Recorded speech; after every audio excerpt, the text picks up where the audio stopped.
Hello, I'm Brother Eddie Coleman with the Tornado Apostolic Church. Welcome to our morning devotion. We are talking about the Surveyor's course.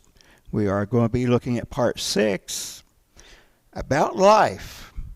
The Bible has more to say about the human condition than any book that's ever been written. There's a lot of books about human beings, but the Bible states more.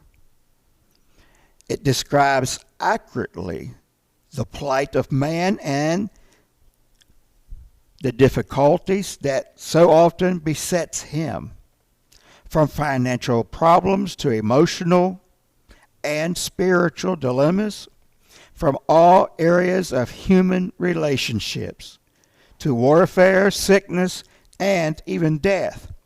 The Bible offers both wisdom and strength in coping with life's problems. The Scriptures teach that man's life is short in the eyes of God. As for man, his days are as the grass. The wind passeth over it, and it is gone. We are but dust. 70 years are allotted to a man if he is fortunate. But however we believe, this is a respect to eternity. In other words, 70 years. It may start out when we're young. Seems like forever. But when we become older, we realize how short it is. Just when it seems that there is hope of gaining wisdom, the wise man comprehends that his days are few and quite numbered. As the saying goes, so soon old, so late smart. Everyone who ever lived will someday give an account for everything done in this life, whether for good or for evil. And the Bible states it is a fearful thing to fall into the hands of a living God. Fear God and keep his commandments, for this is the whole duty of man. About man, what does the Bible have to say about people? Well, with direct insight, the Scriptures cut to the very heart of the matter, starting out. There is none righteous, no, not one. No one measures up to the exalted level of the purity and perfection of God. In many ways, we offend his goodness and righteousness. Another difficulty that we must face by all of us is that we are simply not wise enough.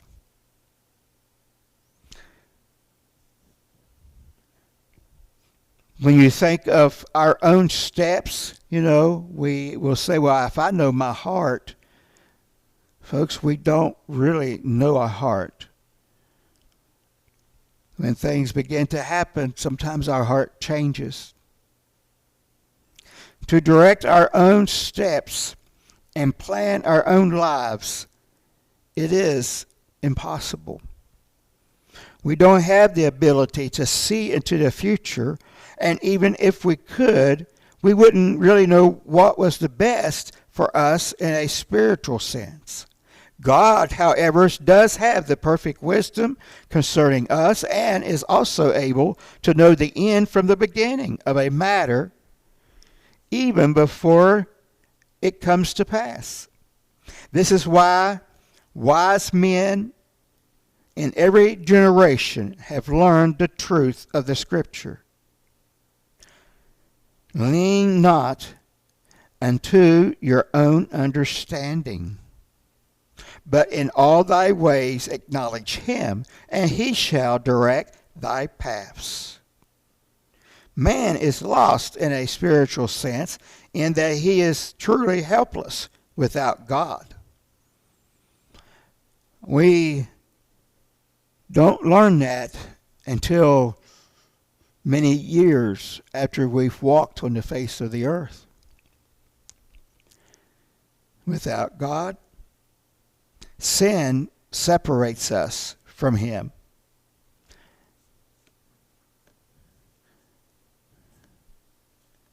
About sin, one topic the Bible has a lot to say is about sin. But just what is it anyway? I mean, today the world has changed, or they have tried to change what it is. Is it some outdated idea that has no place in our world anymore? Or is it something that concerns God and should concern us too? Well, from my understanding, and yours if you understand it today, we should be concerned about sin and what it does, what it leads to. Anything that violates the clear commandments and teachings of the written Word of God, sin is the transgression of the law. Saying something that is wrong or hurtful or telling a lie is a sin. Sin is doing wrong things, like stealing, hurting someone, doing anything that offends God. Actually, it can even be a reason to mistrust, to have evil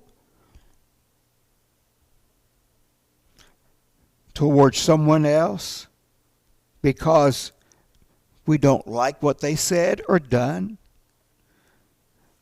A plan to do something wrong back. Revenge.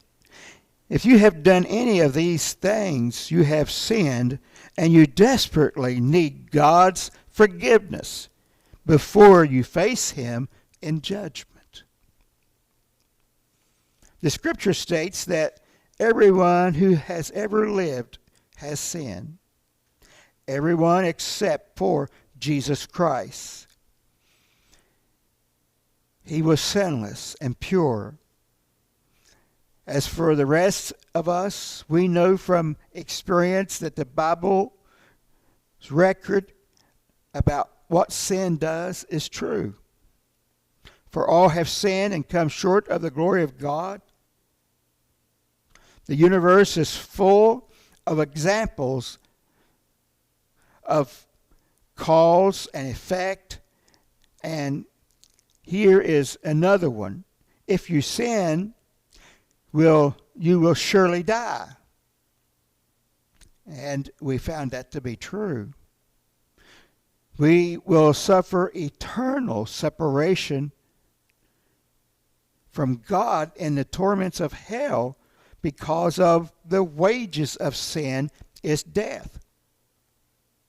But in the face of all of this, there is justice. We can find hope in a God of love and mercy. But God commanded His love towards us, in that while we were yet sinners, Christ died for us. Because He loved us, He took on Himself the punishment that rightfully should have been ours. The first and the foremost step in making peace with God is being willing to confess your sin in humility before Him. Repentance. You must then go the additional step of asking for His forgiveness. This is repentance, and when it is done with a genuine, sincerely, it is it will result in a dramatic change in your heart and in your life. Real repentance is being so grieved in your heart over your sins that you purpose to forsake those sins. You're not going to do them anymore. And you repent and you continue to walk away from the things that's considered sinful. Scripture says, if ye are willing to confess our sins, if we are willing, Christ is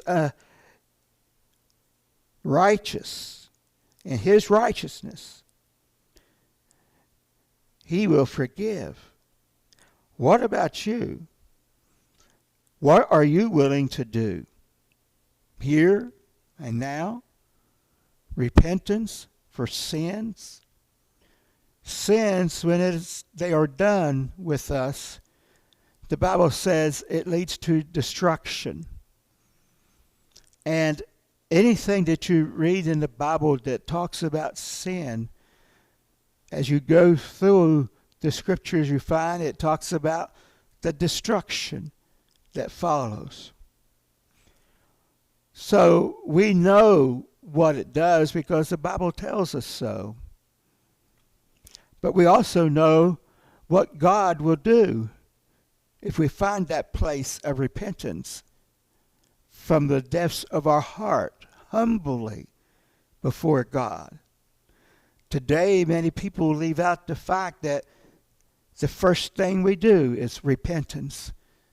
When we begin to believe on the Lord Jesus Christ, that's when we believe that he is everlasting, eternal, holy, and merciful. When we believe in him, we believe in his word. And as his word is written, it talks about the evil and the wickedness, sinful nature of man. But it also talks about the forgiveness of the Almighty God. And his name is Jesus Christ, Savior of the world. What are you going to do about it once you realize and understand, yes, there's something I must do? Lord, we thank you for your word. We thank you, Lord, for opening our hearts, our understanding. We just want to pray and ask you, Lord, to continue to lead and guide us. Help us, Lord, to be that vessel, Lord, you've called us to be. So we give you all the praise. In Jesus' name, amen. Well, we trust that you will have a wonderful day in Jesus Christ.